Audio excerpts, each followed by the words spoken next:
Καλημέρα, τι κάνετε? Έχω να φύγω σε μισή ώρα το πολύ από το σπίτι. Είμαι πτώμα.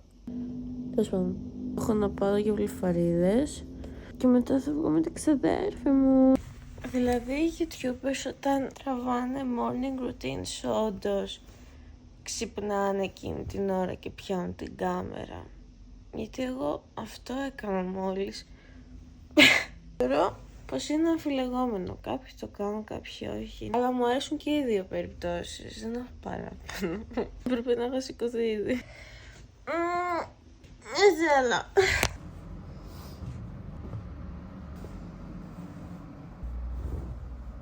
Δεν σ' αρέσει ο tweet?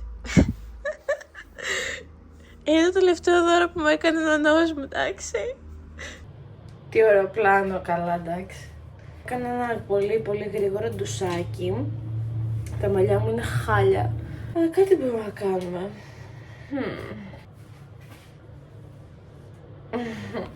Έχω κάνει το πρόσωπό μου με τόνερ. Τι περίεργος φωτισμός, έχω να πω. Λίγο καλύτερο. Λοιπόν, θα περάσω στα μία ενυδατική. Πάρω αυτό. Αυτό το πράγμα το κορόιδευα. Και όντως κάνει zoom στο προϊόν που θες να δείξεις. Είμαι ανάποδη. Ξέχασα να πλύνω τα δόντια. Και έχω βάλει ενυδατική.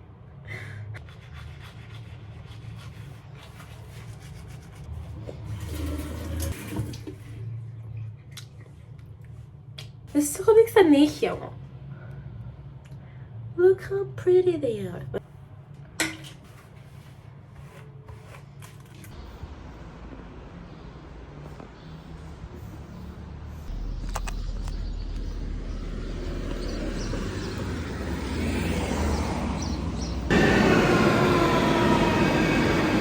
Πάνε και βλυφαρίδες.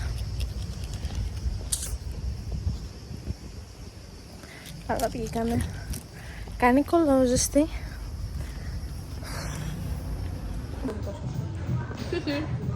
Hi! Ήρθαμε εδώ να πιούμε καφέ. Με 40 βαθμούς η Ελεάνα πήρε flat white ζεστό. Ζεστό, καυτό. Και εγώ ένα φροντέ εσπρέσο. Ήρθε το mom! Ήρθε το mom! Easy peasy. Πατάτα. Πεινάω.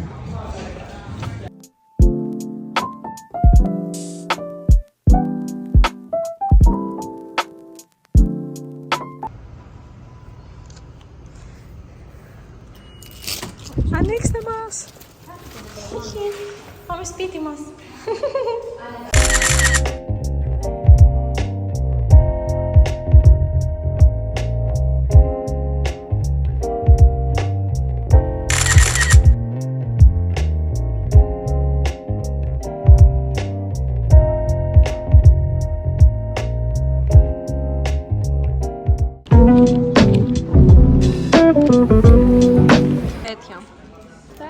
Τέτοιο τύπου.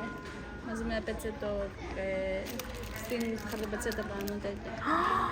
Αυτά. Ναι. Καλά, το σκέφτηκα. Ναι.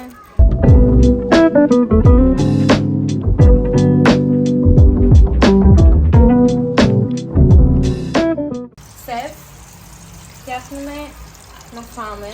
Δεν μου έχει πέσει κανένα τσόφλι μέσα. Κανένα. Αυτό είναι αλάτι. Λιγάκι αλατάκι. Αυτό ήταν λίγο. Ντομάτα. Μαγείρισα με τέτοιο νύχι. Πόσο παραπλήκα ακόμα στην ντομάτα αυτή τη στιγμή. Όταν έχεις μακριά νύχια. Made dinner. Καλημέρα. Είναι η επόμενη μέρα. Στο βράδυ σταμάτησα να τραβάω βίντεο. Γιατί κάτσαμε και φάγαμε και μετά ήμουν έτσι λίγο κουρασμένη. Θέλω να σας δείξω τι πήρα χτες. Ψωνίσαμε στο Περιστέρι και μετά πήγαμε και στην Τζάμπο. Ναι, ψώνισα λοιπόν. Να ξεκινήσω λίγο με το Τζάμπο. Μου πήρα ένα τάπερ. Θα δώσω το φαγητό μου μέσα. Μετά έχω πάρει παγωθήκη που και για να βάλεις πάγο βάζεις από εδώ μέσα, το κλείνεις και το βάζεις κυρία στην κατάψυξη. Μετά μου πήρα αυτό εδώ πέρα το organizer. Και μετά πήρα αυτό το κουτί αποθήκευσης, είναι τεράστιο. Εγώ πουλάω ρούχα που δεν χρειάζομαι σαν second hand στο Depop. Έχω και στο description το link άμα θέλετε να πάτε τσεκάρετε το shop μου. Πάμε τώρα να περάσουμε στα ρουχαλάκια που ανυπομονώ και πιο πολύ. Από Mind Your Style πήρα, είναι σετάκι, πήρα αυτή εδώ πέρα τη φούστα. Μαζί με αυτό το γυλαίκο, είναι και λίγο έτσι πιο εξόπλατο. Bubblegum, πήρα ένα σετάκι καθημερινό. Είναι αυτό εδώ πέρα το μπες παντελόνι, έχει και τη λεπτομέρεια bubblegum εδώ. Είναι yoga pants ουσιαστικά. Πήρα στα σετάκι αυτό εδώ πέρα, που στην αρχή η κοπέλα, έτσι όπως μου το έδειξε, είναι πολύ κοντό. Μου λέει ότι, ξέρω, ανοίγει. Το πήρα, το δοκίμασα και μου άρεσε πάρα πολύ. Λοιπόν, χαιρετάω. Θα πούμε στο επόμενο βίντεο. Ευχαριστώ και πάλι άμα το είδατε μέχρι εδώ και άμα δεν το είδατε δεν πειράζει, το δαγώ. Μπορείτε να κάνετε like, subscribe και από μένα αυτά. Φιλάκια!